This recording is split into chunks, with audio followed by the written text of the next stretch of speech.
capítulo 12 de Atos dos Apóstolos, do versículo 1 ao versículo de número 12. Nesta ocasião, o rei Herodes prendeu alguns que pertenciam à igreja com a intenção de maltratá-los. Mandou matar a espada Tiago, irmão de João. Vendo que isto agradava aos judeus, prosseguiu, prendendo também Pedro durante a festa dos pães sem fermento. Tendo-o prendido, lançou-o no cárcere, e entregando-o para ser guardado por 4 escoltas de 4 soldados cada uma. Herodes pretendia submetê-lo ao julgamento público depois da Páscoa. Pedro então ficou detido na prisão, mas a igreja orava intensamente a Deus por ele. Na noite anterior ao dia em que Herodes iria submetê-lo ao julgamento, Pedro estava dormindo entre 2 soldados, preso com 2 algemas, e sentinelas montavam guarda à entrada do cárcere. Repentinamente apareceu um anjo do Senhor e uma luz brilhou na cela. Ele ficou no lado de Pedro e o acordou. Depressa, levante-se, disse ele. Então as algemas caíram dos punhos de Pedro. E o anjo lhe disse: vista-se e calce as sandálias. E Pedro assim fez. Disse-lhe ainda o anjo: ponha a capa e siga-me. E saindo Pedro o seguiu, não sabendo que era real o que se fazia por meio do anjo. Tudo lhe parecia uma visão. Passaram a primeira e a segunda guarda, e chegaram ao portão de ferro que dava para a cidade. Este se abriu por si mesmo para eles e passaram. Tendo saído, caminharam ao longo de uma rua e de repente o anjo deixou. Então Pedro caiu em si e disse: agora sei, sem nenhuma dúvida, que o Senhor enviou o seu anjo e me libertou das mãos de Herodes e de tudo o que o povo judeu esperava.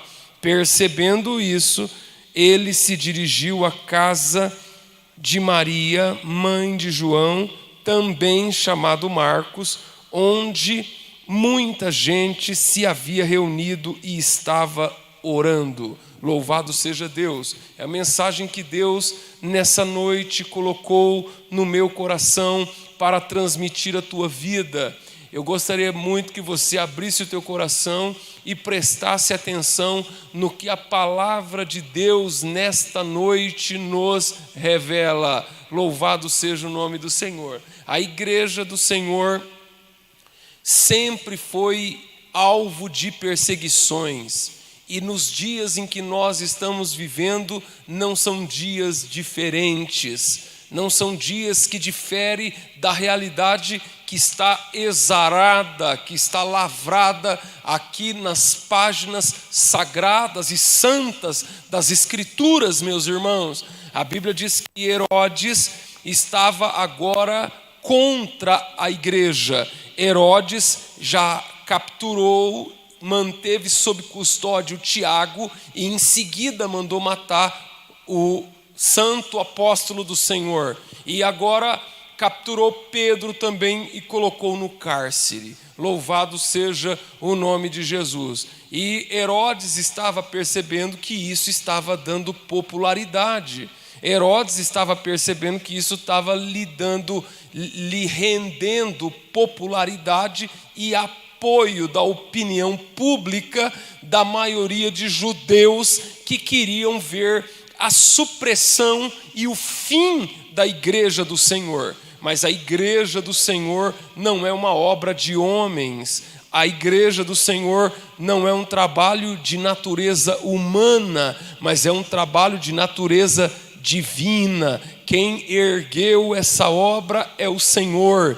e aqueles que se levantam contra a obra de Deus se preparem, porque estarão lutando contra o próprio Deus. Mas acontece que logo no primeiro versículo nós vemos o fim da linha da vida humana para o apóstolo Tiago. Meus irmãos, e agora Pedro estava no rumo, na rota de também ter o mesmo fim. Perceba, olha só, Tiago foi preso e o Herodes o matou à espada. Pedro agora estava preso e estava agendado para morrer também.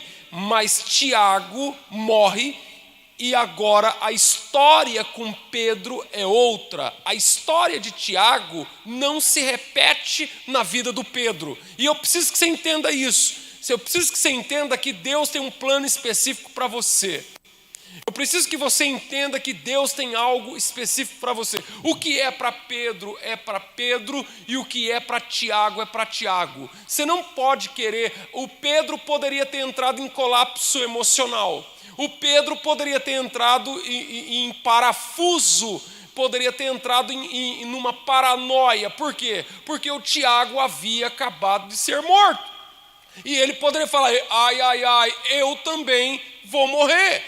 E inclusive já existe um programa, já existe uma agenda, já existe uma data marcada para também matar o Pedro. Mas acontece que Deus, na sua soberania, permitiu que o Tiago morresse, permitisse que o Tiago fosse martirizado, o primeiro apóstolo a ser martirizado. Todavia a história com Pedro é outra, todavia a história com Pedro é diversa, todavia a história com Pedro é outro negócio. Você nunca pode pensar que a história do teu pai vai se repetir em você. Você nunca pode pensar, ter em mente que a história do teu amigo vai repetir em você. Você nunca pode pensar que a história do teu vizinho vai se repetir com você. Você precisa entender que Deus tem uma história, um propósito, um plano soberano para cada um. E é nisso que nós precisamos, que nós estamos aqui no texto. Alguém poderia falar, não, Tiago foi, Pedro vai também. Espera aí, Tiago foi porque Deus quis. E Pedro só vai no dia que Deus quiser. Você que está me ouvindo aí pela rede social, você que está me ouvindo aí por essa página do YouTube, eu preciso que você entenda de uma vez por todas que a tua vida, a tua família estão nas mãos do Todo-Poderoso. O Herodes era a autoridade máxima, era a autoridade que tinha poder de vida e poder de morte. Tinha um poder absoluto, tinha um poder autoritário, estava investido da autoridade política, da autoridade civil, estava com toda o controle da vida de Pedro nas suas mãos. Mas espere aí, Deus tem um plano na vida de Pedro, louvado seja o nome do Senhor. E a Bíblia então vai dizendo que no outro dia tinha o dia para ele morrer, no outro dia já estava marcado para também ter o mesmo fim. Mas no interim desses acontecimentos, enquanto Pedro estava no cárcere guardado por 16 soldados, preste atenção, guardado por 16 soldados que ficava junto com ele na cela, enquanto ele dormia. E aí eu aprendo alguma coisa muito especial aqui da parte do Senhor, e eu quero revelar ao teu coração. Meu Deus, o que é que há em Pedro? Como é que esse homem consegue encontrar um equilíbrio emocional e espiritual tão grande, a ponto de, mesmo sabendo que no outro dia ele ia ser passado ao fio da espada, ele ser capaz de dormir e dormir o sono profundo, a ponto de há só um anjo para poder acordá-lo? Como é que encontram? E aí nós precisamos aprender, porque nós estamos vivendo um tempo de turbulência. Nós estamos vivendo um tempo de neurose generalizada. Nós estamos vivendo um tempo em que o pânico está instalado. Nós estamos vivendo um tempo em que as pessoas estão em polvorosa. E nós estamos aqui hoje para dizer, louvado seja o nome do Senhor, que aquele que habita no esconderijo do Altíssimo, à sombra do Onipotente, descansará. Direi do Senhor, Ele é o meu Deus, Ele é o meu refúgio, e nele eu vou confiar. Requer que nós nessa noite tomemos o exemplo de Pedro, requer que nós nesse instante tomemos o exemplo do santo apóstolo do Senhor, que depositou a sua confiança no Senhor, sabendo que ele vivia sob uma perspectiva. Eu não sei o que tinha na cabeça dele, porque a Bíblia não revela, mas eu sei que o apóstolo São Pedro, ele vivia sob a perspectiva da soberania de Deus, e na soberania de Deus eu creio que Deus tem o controle sobre todas as coisas. Na soberania de Deus eu sei que Deus tem o controle sobre tudo, e que nada escapa o controle de Deus, e que nada escapa a soberania de Deus, e que nada escapa a vontade de Deus. E eu sei que Deus também é um Deus de misericórdia e de amor, e que o Senhor sabe conduzir as coisas. E às vezes, irmão, muitas vezes nós queremos tomar conta, nós queremos acudir, nós queremos fazer do nosso jeito. E eu entendo aqui que nesse momento Pedro confiou a sua alma, confiou o seu futuro, confiou as suas expectativas, confiou a sua vida nas mãos do Senhor. E quando ele confiou a sua vida, a sua história, o seu futuro, toda a sua perspectiva na mão do Senhor, então nesse momento ele pôde descansar. É por isso que a Bíblia diz, o próprio São Pedro diz, no capítulo 5 de 1 de Coríntios, no versículo de número 9, e lançando sobre ele toda a vossa ansiedade, porque ele tem cuidado de vós. O próprio Pedro diz na sua epístola lá na frente. E aí eu pergunto para você, meu amigo, será que não é hora de você parar e pensar um pouquinho na perspectiva da eternidade? Será que você não é hora de você considerar que você tem um Deus que cuida de você, que você tem um Deus que tem mantido o cuidado dele sobre a tua vida até agora, e que eu tenho absoluta certeza, eu tenho uma pétrea convicção nessa noite de que ele não vai te abandonar? Ele não vai te abandonar, meu querido, ele não vai te deixar. A Bíblia diz, eu não te abandonarei e nem te deixarei. Louvado seja Deus, glorifique o nome do Senhor, exalte o nome de Jesus, aproveite esse tempo para aprofundar suas raízes em Deus, para atravessar, mas não se entregue ao pânico, não se deixe abalar por más notícias, não permita que as coisas venham conturbar a tua alma. E Pedro então está dormindo. Meu Deus, glória ao nome do Senhor. E então o anjo do Senhor, glória ao nome de Jesus, o anjo do Senhor entrou na cela, apareceu o anjo do Senhor e uma luz brilhou na cela. Você acredita nisso que está escrito? Você acredita que Deus envia anjos para socorrer os seus servos? Você acredita que o céu não está em lockdown? Você acredita que o céu não está em quarentena? Em que a atividade de Deus, louvado seja o nome do Senhor, eu creio através da minha fé, que o céu nunca trabalhou tanto quanto está trabalhando agora em favor daqueles que hão de herdar a salvação, porque é isso que a Bíblia diz, o ministério angelical são ministradores, servos ministradores, que estão a serviço dos que hão de herdar a salvação. E num tempo de crise como nós estamos vivendo, num tempo de dificuldade como nós estamos vivendo, eu creio nessa palavra que o Senhor ainda entra com providência sobrenatural, que o Senhor entra ainda com providência milagrosa. O anjo do Senhor entrou na cela, louvado seja Deus.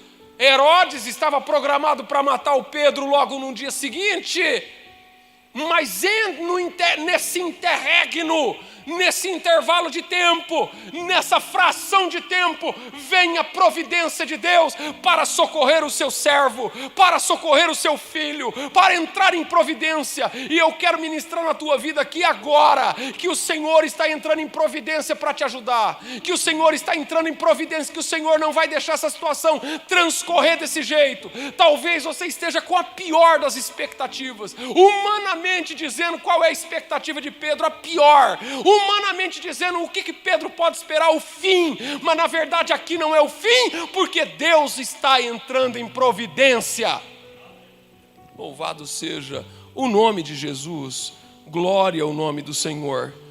E o anjo entrou, brilhou uma luz na escuridão e tocou no lado de Pedro e o acordou: depressa, levanta-te. E disse ele, então as algemas caíram dos punhos de Pedro. Aquelas prisões, os grilhões que o mantinham dentro daquele cárcere. Meu Deus, como Deus é poderoso! Como Deus é poderoso! Nós precisamos nessa noite permitir que essa palavra ganhe, que essa palavra campeie, que essa palavra seja introjetada em nosso coração, que essa palavra estabeleça uma convicção dentro de nós. E qual convicção, pastor? De que Deus é poderoso. Deus é poderoso e o poder de Deus vai além da circunstância. Deus é poderoso e o poder de Deus não se limita aos nossos problemas. Deus é poderoso e o poder de Deus vai além do que você pode imaginar. Quando o anjo chegou, fala: levanta-te, e de repente aquilo que o prendia se soltou pela presença do anjo do Senhor. Glória a Deus. E nessa noite eu ministro liberdade para você. Eu ministro liberdade para a tua vida em nome de Jesus. Eu falo nessa noite impulsionado pelo Espírito Santo. Eu falo nessa noite impulsionado pelo Espírito Santo. Eu estou crendo na ação do Espírito Santo. Eu estou crendo que o Espírito Santo está agindo aí onde você está, que o Espírito Santo está agindo no seio da tua família, que o Espírito Santo está agindo no seio da tua casa, que o Espírito Santo está agindo no teu trabalho. Deus vai fazer, Deus vai liberar, Deus vai soltar, Deus vai fazer pelo poder dEle. Glória ao nome de Jesus. O anjo disse: vista-se, calça as sandálias. E Pedro se vestiu e falou: e você me segue. E interessante que a Bíblia diz assim, ó: põe a capa, siga-me. E saindo Pedro o seguiu, não sabendo que era real. Pedro, Deus estava agindo e ele até então não tinha caído na realidade. Ele não, a consciência dele não havia se conectado com o que estava acontecendo. E isso é algo que me chama a atenção, porque nós que somos da fé, que somos da promessa, que servimos a Deus, às vezes Deus já entrou com a providência e você não se deu conta. Deus já entrou com a providência e você ainda não caiu na real. Talvez você ainda esteja concentrado na realidade dos teus problemas. Talvez você ainda esteja concentrado na realidade da tua dificuldade. E a Bíblia diz que tudo isso tinha acontecido e Pedro ainda não se deu conta de que aquilo estava acontecendo, um milagre diante dos olhos dele. Para ele aquilo não era real. A consciência dele não tinha se conectado com a verdadeira realidade. porque até então a consciência dele estava engolfada, os pensamentos dele estavam absorvidos, os pensamentos dele estavam todo tomado, possuído pela realidade da morte iminente, pela realidade da morte em poucas horas. Mas na verdade Deus estava entrando em providência, trazendo a vitória. E eu estou aqui para te dizer que você ainda não percebeu, você não percebeu o que está acontecendo nos bastidores espirituais. A tua providência já chegou e você ainda não se deu conta. O teu milagre já chegou e você não se deu conta. A tua cura já chegou. O exame vai vir depois, mas você já está curado. O exame vai vir depois para confirmar a realidade do que Deus já fez. Ou seja, Deus chega na frente, Deus se antecipa. E por quê? Para que você entenda que Ele é Deus, para você entenda que Ele está no controle, para você que não tenha dúvida, não tenha nenhum resquício, nenhum vestígio de que na verdade não é a mão humana, não é a mão do homem, não é a mão natural, mas a mão invisível do Todo-Poderoso que está agindo na tua vida de uma forma toda especial. É por isso que requer que nós glorifiquemos a Deus em nome de Jesus. Glória ao nome do Senhor.